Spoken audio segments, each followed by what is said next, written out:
ভাই ভিডিওটা যে যেখান থেকে প্লে করছেন সম্পূর্ণ কথাগুলা ডাক্তারের মুখে শুনেন। সিঙ্গাপুরে হাদী ভাই মারা গিয়েছে। সেখানে হাদী ভাইয়ের জানাজা করতে দিবে না। কেন দিবে না? সেখানকার প্রশাসন কি বললেন? এই সিঙ্গাপুরে ডক্টরের কাছ থেকে আপনারা সম্পূর্ণ কথাগুলা শুনবেন। শোনার পরে ভিডিওটা সর্বোচ্চ শেয়ার করবেন। আপনাদেরকে রিকোয়েস্ট করছি সর্বোচ্চ শেয়ার করবেন।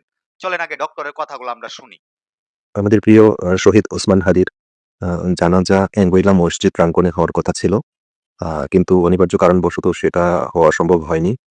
সিঙ্গাপুরে আপনারা জানেন যে এখানকার আইন এবং নিয়মকানুন খুবই স্ট্রিক্ট এবং আইনের বাইরে কেউ এক কদমও নড়তে পারবে না এখানকার আইন।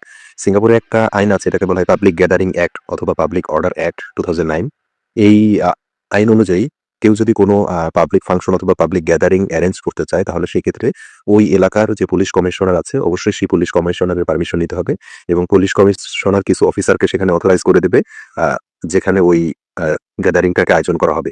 এবং যে এই অর্গানাইজেশনের এটা আয়োজন করতেছে, সেক্ষেত্রে অবশ্যই তার রেসপন্সিবিলিটি থাকবে। সেক্ষেত্রে বেশ কয়েকটা শর্তও আছে যে কতজন লোক সেখানে গ্যাদার করবে সেগুলোর সংখ্যা মেনশন করতে হবে এবং সেই ক্ষেত্রে কোনো প্রকার ঝুঁকি আছে কিনা সেই জিনিসগুলোকে অ্যাসেস করেই তারা শুধুমাত্র পারমিশন দেয়। গতকালকে রাতে যখন ওসমান হাদি আমাদের ছেড়ে চলে গেল, তখন আমাদের বাংলাদেশ হাই কমিশন থেকে জানানো হয়েছিল যে এঙ্গুইলা মসজিদে জানাজা হবে। কিন্তু সেক্ষেত্রে তখন অনেক রাত হয়ে গিয়েছিল। সুতরাং সেভাবে পারমিশন নেওয়ার সুযোগ হয়ে ওঠেনি এবং আজকে সকালেও যখন মসজিদ কর্তৃপক্ষের সাথে কথা বলা হয়, তখন মসজিদ কর্তৃপক্ষ জানায় যে পুলিশ কমিশনার যেভাবে ঊর্ধ্বতন কর্তৃপক্ষের কাছ থেকে পারমিশন নিয়ে কোনো একটা পাবলিক গ্যাদারিং বা এই জানাজা অনুষ্ঠান আয়োজন করতে হবে, সেভাবে এখন আর করা সম্ভব হচ্ছে না। এ কারণেই সিঙ্গাপুরে জানাজার অনুষ্ঠানটা আয়োজন করা সম্ভব হয়নি। কারণ এখানে পাবলিক গ্যাদারিং অ্যাক্ট যদি কেউ ভঙ্গ করে, তার শাস্তি অনেক ভয়াবহ শাস্তি। জেল, জরিমানা আর অনেক কিছু হতে পারে। এই কারণেই মসজিদ কর্তৃপক্ষ সেটা অনুমতি দেয়নি।